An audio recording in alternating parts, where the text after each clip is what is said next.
Okay, I think I'm live. I'm gonna close this. This is a live seminar on LinkedIn. So, I mean, if you want, you can go check it out on LinkedIn. But Palantir is doing a quick seminar on the ripple effect of sanctions risk across industries. So I'll make this smaller. Let's see if I can get the audio working. I think this should work. Yep. So, I mean, I think today's biggest takeaway, or what I'm looking for, is to see how these sanctions are going to. Oh, well, it begins in 5 minutes. Well, how these sanctions today that Palantir has to deal with, or the world has to deal with, because a lot of Western nations are putting sanctions on Russia, and these sanctions on Russia are crippling. They are complicated. They target many different people, many different individuals in the political circle, in the business circle, many different corporations, their assets, and this can get very complicated. So I guess today's conversation is really going to focus on how Palantir is involved in that, how they're helping with that. Hold on, I'm gonna turn off my fan. Oops. Okay, yeah, just turned off the fan. I don't know if it was being extra loud, but so I'm looking to see how all of that plays out, and here's some comments from Palantir, how they're involved, how they're contributing. If you're not aware of Palantir's involvement in the financial industry, they have a lot of I wouldn't say they have a lot, but they have anti-money laundering expertise, and they have, know your client or know your person insights modules. So they've been dedicated to offering financial institutions the ability to navigate the requirements and laws of every different country. So I'm hoping that we can get some color on how Palantir is helping out with sanctions in and around the world, because this is changing every day. And it's not just that if you're dealing with one bank in the US, that there's just US laws to follow. That bank has to also respect the laws of every other country that they're in, or they're based in, or they have a permanent establishment in. So this is how things can become tricky, complicated, and you need a perfect merger of software and human intervention to be able to navigate this web of rules and the web of changing sanctions that are changing by the day. So let's take a look. The event's gonna start in 2 minutes, and let's get it going. I'm just gonna make sure that things are working. I have no idea if this is even streaming on YouTube right now. So I guess I should just go open up a tab here, go check out on YouTube if I'm actually streaming.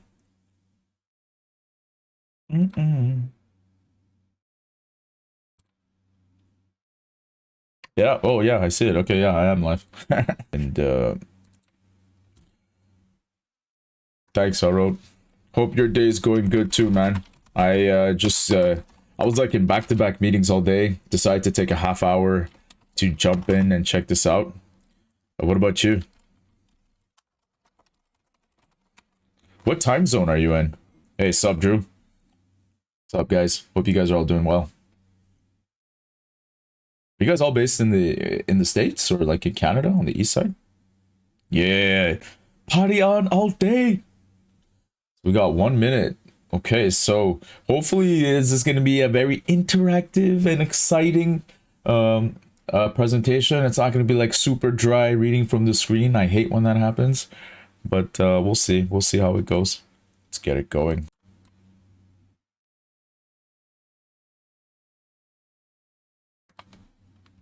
Let me see if I can get this chat open in my OBS so I can directly comment with you guys. Steam collection tubes.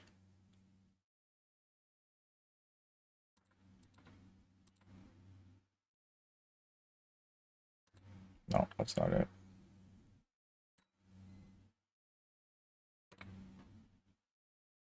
Ah, there you go. Chat's there. On lunch. Oh, you live in Virginia? Okay, cool.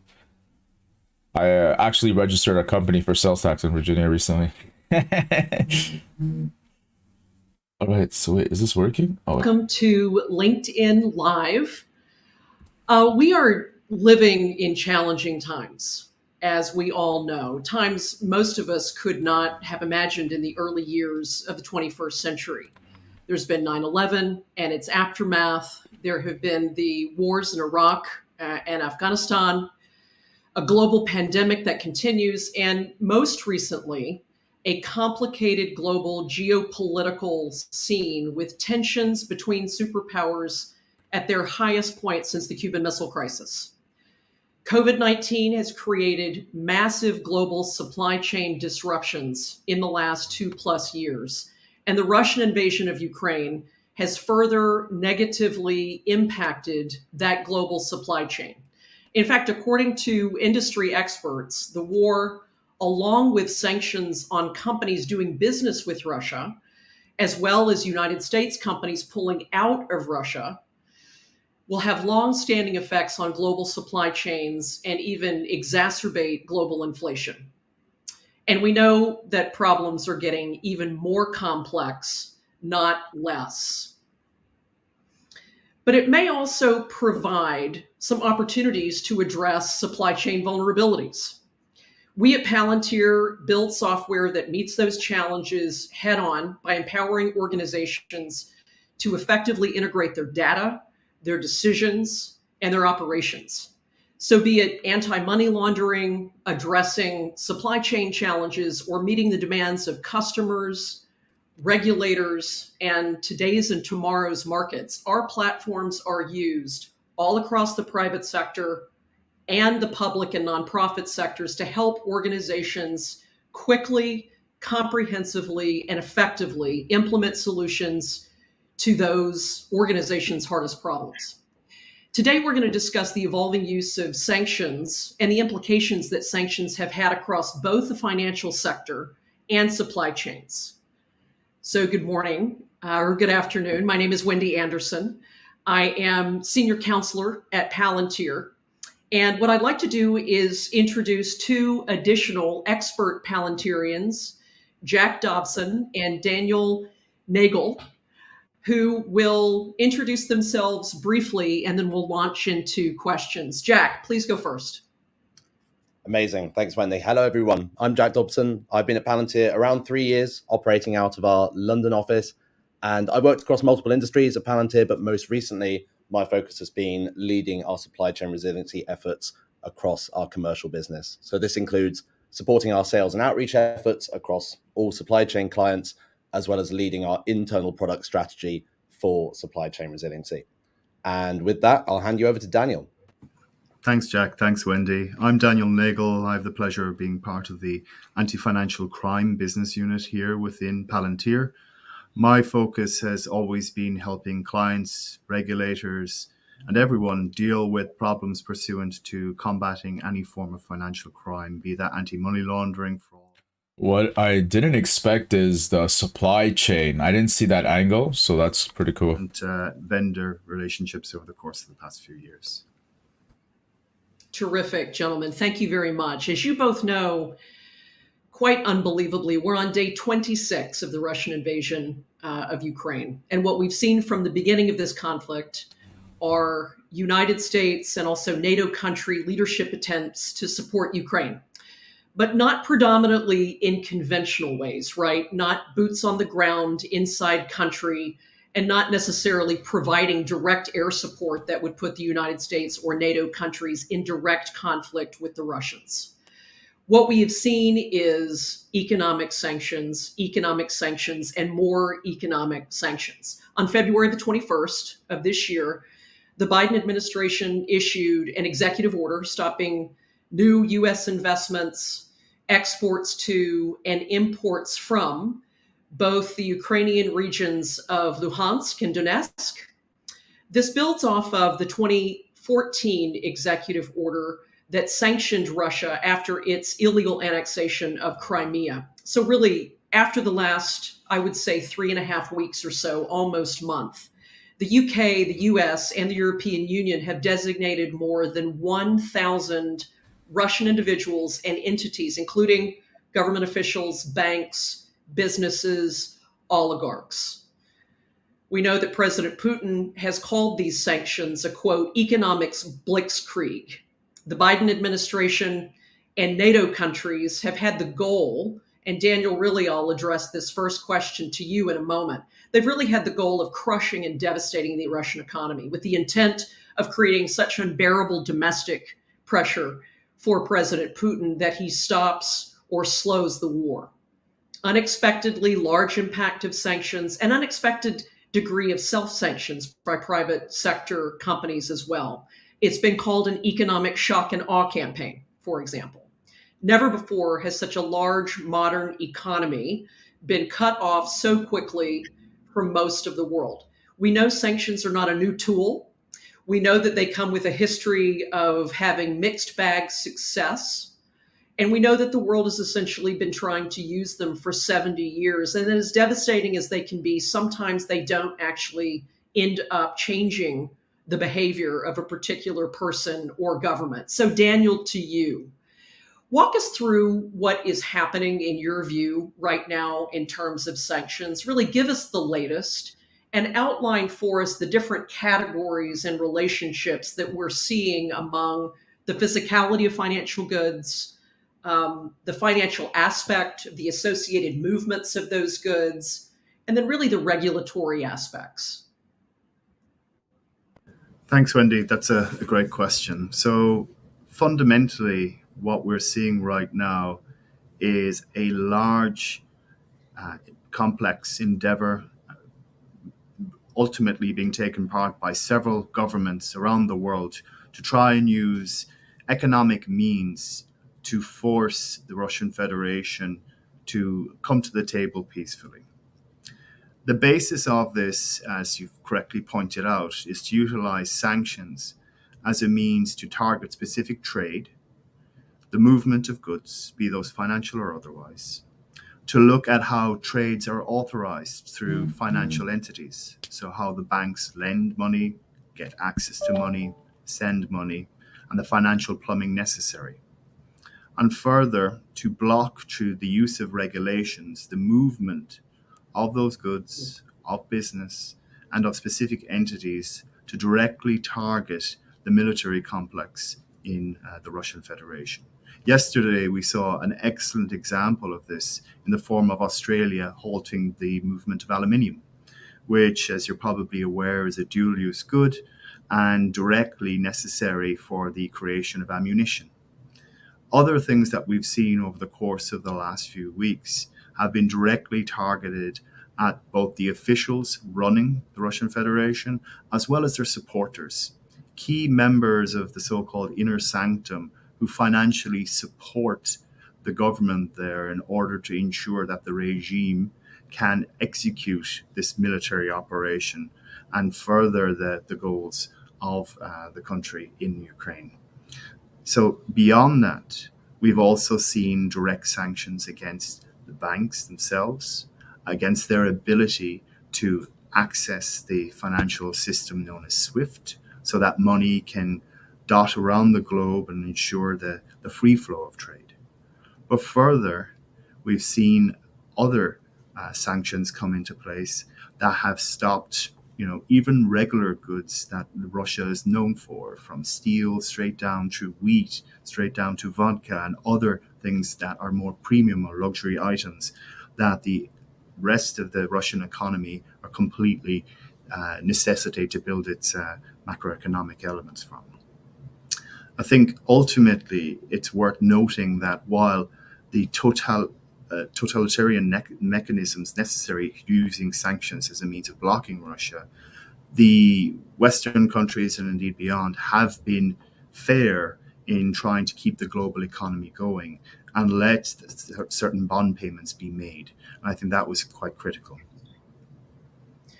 Jack, as you well know, we are 2+ years now into COVID and its variants.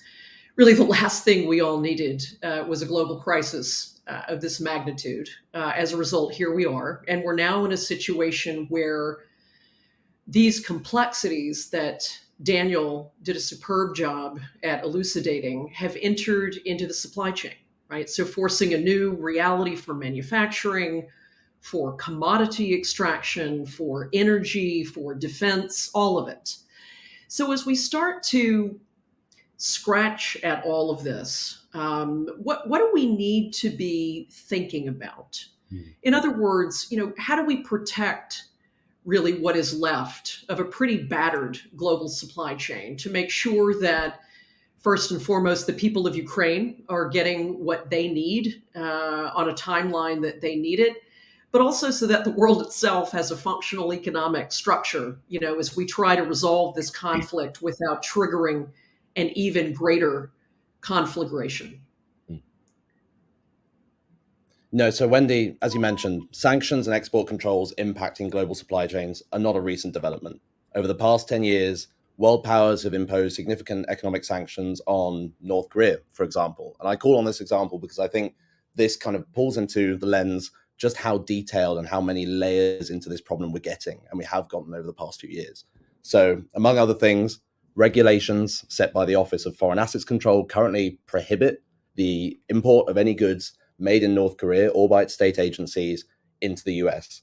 Separately, since the passage of the Countering America's Adversaries through Sanctions Act in 2017, any significant goods or materials mined, produced, or manufactured wholly or in part by the labor of North Korean nationals or citizens has also been prohibited from entry into the United States unless the US Customs and Border Protection, quote, finds through clear and convincing evidence that the merchandise was not produced with a form of prohibited labor. So with this regulation in place, organizations have had to adapt their supply chains to effectively remove any trace back to North Korea in order to maintain operating in US markets. Now, this introduced a new challenge that we've seen become a focus over the past few years. The North Korean government is known to send its citizens abroad to work under government contracts in neighboring territories. So there's a risk that North Korean forced labor has been exploited to produce raw materials or manufactured goods, even when those goods come from a country other than North Korea. So this is an example of where organizations are having to go multiple levels deeper when assessing their supply chain. This is no longer as simple as just territorial exposure, but it's now understanding the operating conditions and the resourcing across all of their suppliers. And I think the key thing is that even this is still an oversimplification in today's climate. Imagine taking that example, but applying it across a complex, multi-tiered supply chain where the economic and physical environment is changing on a daily basis. Imagine then seeing this as only one layer of the challenge. When we think about supply chain resiliency, sanctions may be top of mind today, but financial resiliency, ESG, physical and geopolitical disruption, these are all layers of the supply chain that some companies are trying to optimize for in parallel, making supply chain management a nebulous challenge. So, Jack, you've touched on actually, I think well-known events that have impacted the supply chain. The North Korea example is a good one. And although they tend to be a little bit more predictable in their erratic behavior as a government, there's still a tremendous amount of unpredictability. So I guess the question really is, writ large, none of these events could have necessarily been predicted, or at least the timeline of them. How do organizations try to get ahead of that? How do they try to anticipate what might happen? How can organizations build greater resiliency, to use your word, into their organizational structures? It's a great question. So we've seen organizations invest in a number of structural changes to their supply chains to increase their resiliency to sanctions and other threats over time. Over the past 2 years, of course, with COVID-19 shedding new light on supply chain vulnerabilities and ways to mitigate them, trends such as regionalization and nearshoring are common boardroom solutions, both leveraged to increase supply chain agility and reduce concentration to specific markets that could result in global bottlenecks. But these solutions are extremely costly and complex to implement. And often they're kind of implemented over a multi-year strategy. And the key thing there is, as we've seen over the past 2 years, COVID wasn't the once in a lifetime shock that many organizations expected, which means many are now scrambling for more kind of nearer term solutions that they can deploy rapidly in a matter of weeks and months rather than a multi-year strategy. So I think as well as this, I'd also say that striving for supply chains that are set up to proactively mitigate any disruption is kind of a hopeless endeavor. It's simple to say, obviously, that we can't predict the future, but importantly, even if we see disruptions coming a mile off, every sanction or indeed every other disruption is going to manifest its own set of challenges, whether they're regulatory, financial, physical, or, as is often the case today, all of the above. It's really highlighting the need for Palantir, the agility. Activity, for example, right, likely isn't realistic. So, what would you say is a sort of more realistic set of solutions to this challenge? What should organizations do? Yeah, so I think, as I mentioned, like the idea of true proactivity likely isn't the realistic target. Certainly not in the short term. I see the solution to this challenge being split kind of into two areas. The first of which being data-driven supply chain transparency to maintain a real-time picture of the supply chain at multiple tiers. Now, this is key to understanding exposure not only at tier one, i.e. your immediate suppliers, but also at tier two and beyond where possible.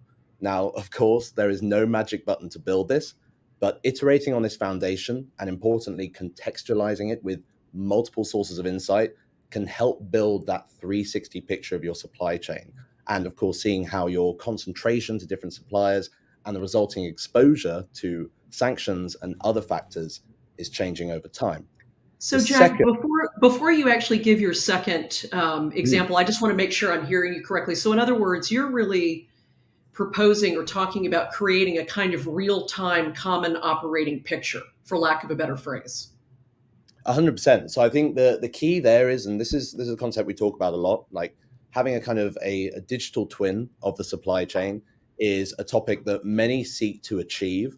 But the challenge is ultimately, and I think this is the key technical challenge as well as organizational, that having just one lens on the supply chain, as in if I'm a customer or an organization with my global supply chain, just using what I know from my one view into that supply chain is never going to be enough to build up a 360 picture. So in order to expand that view beyond just my immediate sense of the world and to kind of the higher tiers of that supply chain, you need additional sources of context. You need to be able to join up the dots in a dynamic model, which is also, of course, updating in real time so that, as I say, you understand your exposure to different suppliers and the sanctions and disruptions they may be exposed to, but also you're able to action on it in real time and see how is this going to impact my operations and what can I do about it? I think that operational layer is clearly, is clearly key, right? As we talk about organizational effectiveness and how to achieve that greater degree of efficiency. But again, overall, just improving how the business foundationally is working and so forth. Any final thoughts to sort of, closing the feedback loop, or how do we really understand the effectiveness of our decisions? Maybe said differently, how do we create decision advantage, right? How do we bring speed to value for folks sitting in organizations who have all of this data, don't necessarily know how to make sense of it, but know that they want to see themselves kind of for the first time, and they know that what they're sitting on in terms of organizational data has within it the value that they can operationalize. So how do we do that? How do we advise companies do that? Yeah, that's a really good question. So I think, as you mentioned there, the first is to acknowledge the fact that this is not just a technical challenge. It's not just something that a point solution or a product is going to solve in a matter of weeks. This is both an organizational and a technical solution challenge. And it's something we as Palantir see everywhere we go, especially working across multiple organizations and industries. So from a personal perspective, the most important aspect I've learned from working with multiple clients in this space is flexibility of not only the technical solution to the problem, but also of the strategy towards scoping and deploying that solution. So I think, to your question, every business is different, and therefore an out-of-the-box point solution to that business's challenge of supply chain resiliency is not the required approach. Instead, integration, both architecturally and strategically, is key to success. And we as Palantir are always at the ready to kind of tackle that problem in that way and achieve that transformation. But I think to kind of emphasize that point, you can't simply take the supply chain, rip everything apart and overhaul it in a day. It's actually taking, to your point, the data and the capability that a lot of these organizations already have, and whether it's fueling it with that better supply chain foundation, that data model foundation that provides that real-time view, or simply taking those existing point solutions and connecting them into one coherent operational layer to actually drive decisions and collaboration. That's the key to deploying this not only effectively, but also quickly. So as I say, we're talking in terms of weeks rather than a multi-year engagement. So really your bottom line is this is a way to use data transformatively in terms of business operations. You know, Daniel, what Jack was saying, it's really interesting. I mean, I think, again, any decision maker, wherever he or she sits within government or within a commercial entity, is always trying to figure out how to make the right or a right decision at speed and kind of at the right time, right? Both operationally and also from a risk perspective. And assessing risk is key, right, to making those sets of sound database decisions. How do we analyze and minimize risk exposure and enable decision advantage in organizations? That's a great question. And, really building on Jack's comments as well, it's fundamentally, to me, it's almost like we've entered into this period, almost bellum Romanum, right?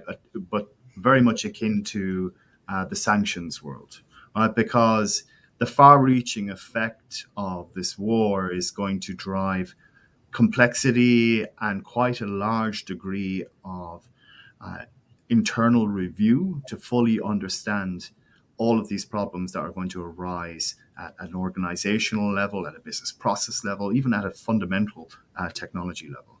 So even asking the most fundamental questions around how you're conducting internal risk reviews in order to how you assess risk, how you're looking at your organizations, and also how you are maintaining some degree of agility in getting those questions answered. Right. I think candidly from many of the clients I've had the pleasure of chatting with recently, there is almost an overwhelming sense that a backlog is inevitable in terms of getting through all of these risk reviews, because many just don't have the fundamental infrastructure to get the answers to those questions quickly, nor have the access, candidly as well, to the intricacies of the data that they manage, maybe because they're a multinational entity, maybe just because they've created silos internally due to fiefdoms or politics or what have you. So beyond this immediate crisis, I think it really boils down to the fundamentals around that data problem. Right, we're going to now, as a result of those data problems, see surges in other areas of financial crime. We're going to see people abuse the system in order to create fake charities. You're going to see scams. You're going to see an uptick in identity fraud. You're also going to see many of the oligarchs in question or any of the sanctioned individuals within the Russian Federation start using techniques like shell companies. They're going to use mules. They're going to use any mechanism possible in order to circumvent the controls that are being stood up by the financial industry around the world. Further, it must be said that as you look at trying to bring data into your organization, there's no perfect data out there. With the agility of this problem specifically, there is so much change happening on a daily basis that it is nigh on impossible to find that, perfect set of data that solves all your problems. It just doesn't exist. I think ultimately what we are seeing is organizations trying to establish a multifaceted view, so that they're trying to bring several different pieces of data together, aggregate it, understand where there's duplication, understand where there is holes or gaps within those data sets, and try and understand fundamentally what their risk coverage is against these new sanctions, against this new dynamic changes that we're seeing daily. But the problem with all of this is really around signal to noise ratio, right? When you're dealing with incomplete data, inaccurate data, you're ultimately going to start creating alerts that just aren't productive. You know you're going to have them, but Sorry, I didn't find a group for them. but ultimately you're going to have to focus your resources as you have them and prioritize. But when you're dealing with things like a backlog, those prioritization problems become mission critical because you're not going to fully understand where the skeletons are effectively buried within this problem. So a final thought that I would like to make on that is, as those alerts are going to be worked, you're probably going to utilize consulting relationships, you're going to utilize any other form to get them worked and through, because you need to have the appropriate countermeasure in place. Because at the same time as you're working through these sanctions, you don't want to be found effectively, on the back foot with your own jurisdictional entity, and also putting yourself in danger of some form of regulatory action or some form of fine on the back of this as well. I think everybody at this stage active in this sector knows that there's risk, knows that ultimately, due to the complexity of the data ecosystem, it's going to be very hard to detect everywhere that it is, but they're going to instantiate necessary countermeasures within the system, accepting the backlogs, accepting the incompleteness of the data, and doing the best they can for now. This has been extremely helpful. And Jack, please do jump in. We're almost at time. 100%. I just wanted to get a quick thought from Daniel on that. You mentioned, obviously, the data challenges around KYC and dealing with that backlog.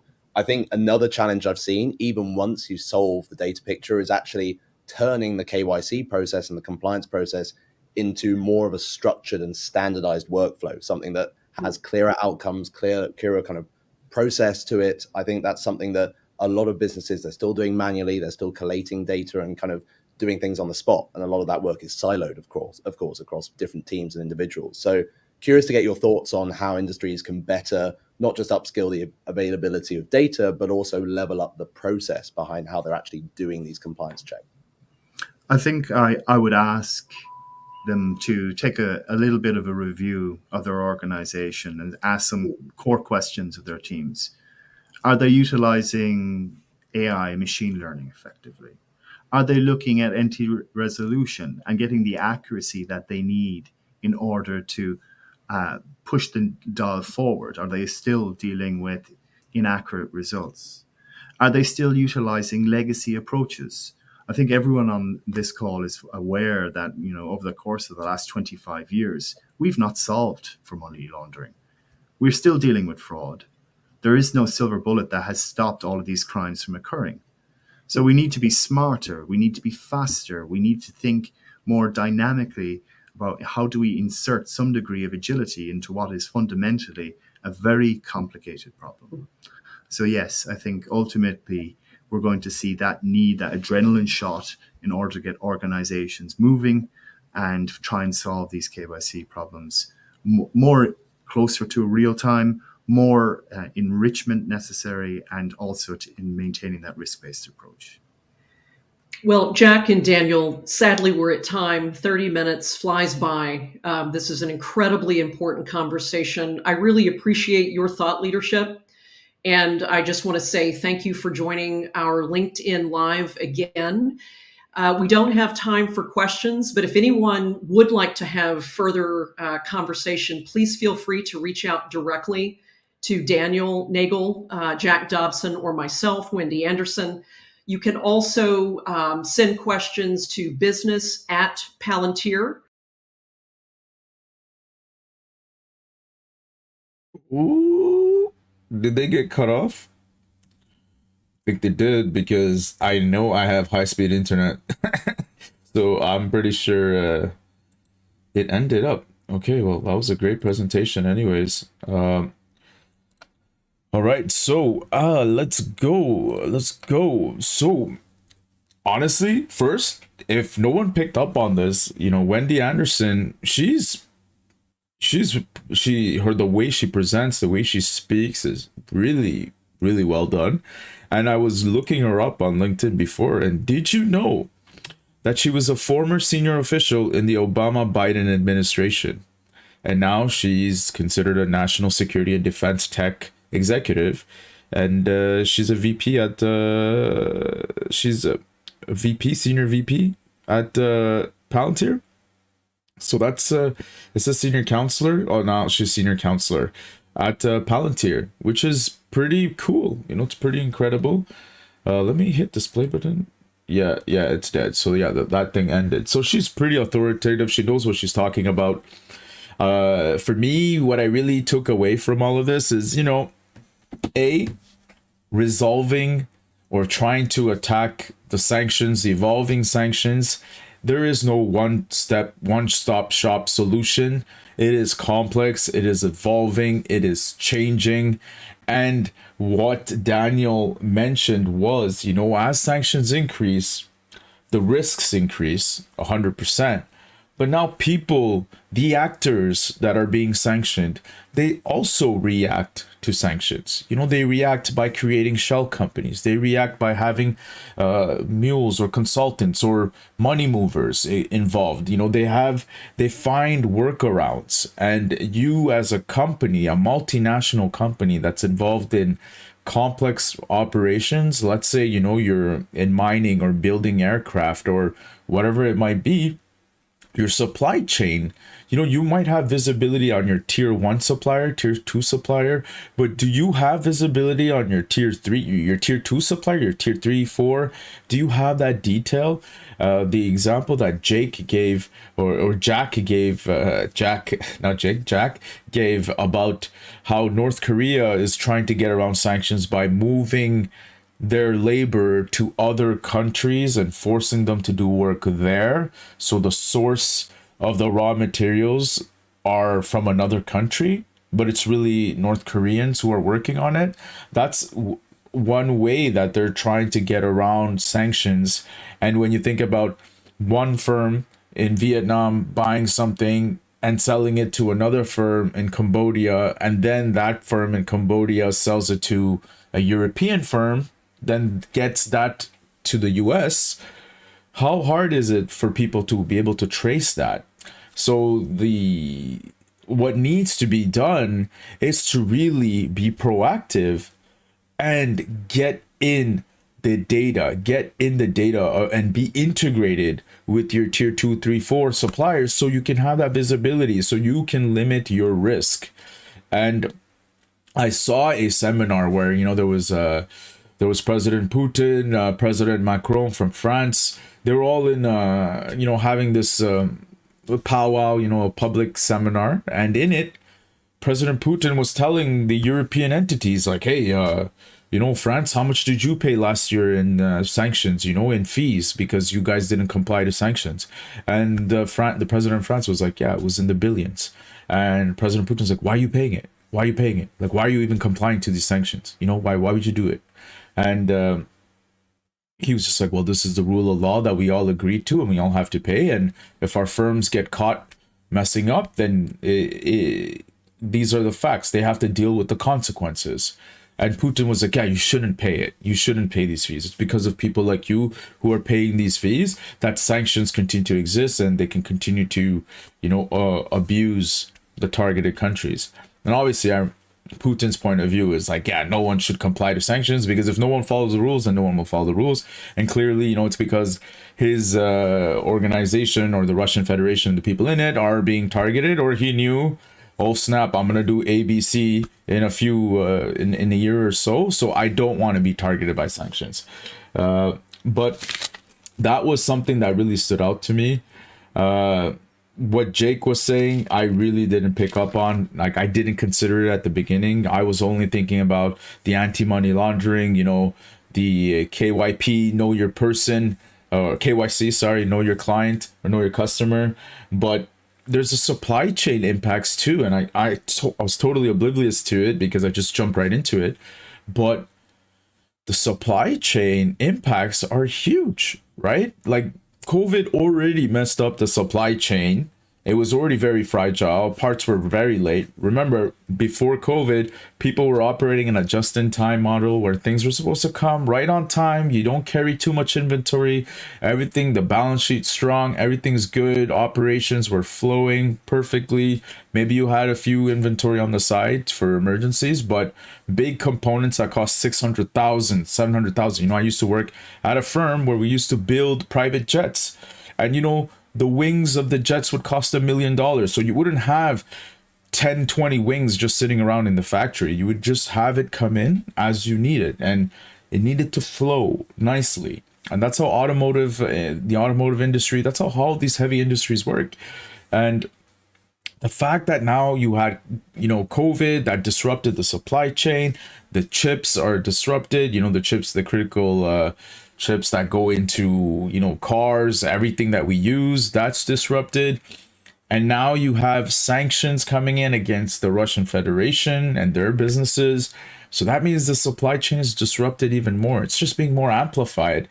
And firms have to react quickly, and it's so hard to react quickly when there's tons and tons of data. Like when you work in a business that has a supply chain team, the supply chain team is sometimes as big as 100 people actively following where the units are, what's going on at the supplier's workshop. Are they late? Why are they late? What can we do? What's another solution? It's insane how complicated it can get. So all of that to say, like, Palantir's use case, Palantir's involvement, Palantir's experience in working with complex regulations, complex banking regulations, ever-changing regulations. I mentioned this to Chris Patel. I was like, that I see as a huge value proposition for Palantir because they have the experience doing it. They have the experience bringing it in and getting it done in a matter of hours for banks that have branches all over Europe, all over the world, where there's different rules and regulations. Palantir has that expertise, that experience. And the fact that Palantir is also deeply involved in supply chain, and we saw with the COVID crisis how Palantir was able to quickly help the US government distribute critical PPE and vaccines and make sure that they knew who's getting vaccinated, who has their first dose, who has a second, who needs a third. Like, it was so well done. It was so well done that they were also helping the UK government doing the exact same thing, that Palantir understands supply chain. That's why Palantir is in Rio Tinto. That's why Palantir is working with BP. That's why Palantir is working with Hyundai Heavy. These huge organizations. The complexity is tenfold. I'm not talking about a small used car dealership that just buys a car and lets it sit on the lot and wait for it to sell. Palantir is involved in complex organizations that need complex solutions. And when the rules keep changing every day, this is where the business doesn't have time. The business needs to focus on business, and they need to be driving operations, creating value, creating growth. They can't be bogged down in compliance issues and trying to resolve back-end issues. And this is where Palantir can really add value because they have the expertise. They've already have the expertise doing it. So that's it for me, my friends. It is 12:45. I am going to go grab a quick lunch and jump back into work, but I really wanted to check out the seminar. I really enjoyed the flow. Let me see the comments if anyone has said anything. I don't think so. Let me check my phone. But I really appreciate everyone who popped in, who came to say hi. I appreciate all of you. And, I look forward to doing more videos with all of you in the future. I'm just checking the chat on my phone just to see if I'm missing anything here, but it doesn't look like I am. So that's it. So thank you, everybody. I'll see you on the next seminar. They have a lot of seminars planned out, so hopefully I can join in on them. But if not, I'm sure one of the OGs in the Palantir community, Amit, Chris, maybe a Tom Nash, maybe was a Palantrillion, Cyberfam, all these guys are doing videos all the time, but a lot of guys are juggling full-time jobs too, so it's really hard to make it all work. So I'm sure someone will be putting out some great content on the future seminars. So thank you everybody for watching, and I'll see you on the next video. Peace. And now the awkward silence. Where's the controls to stop the streaming? Okay, yeah, there it is. Okay, see ya.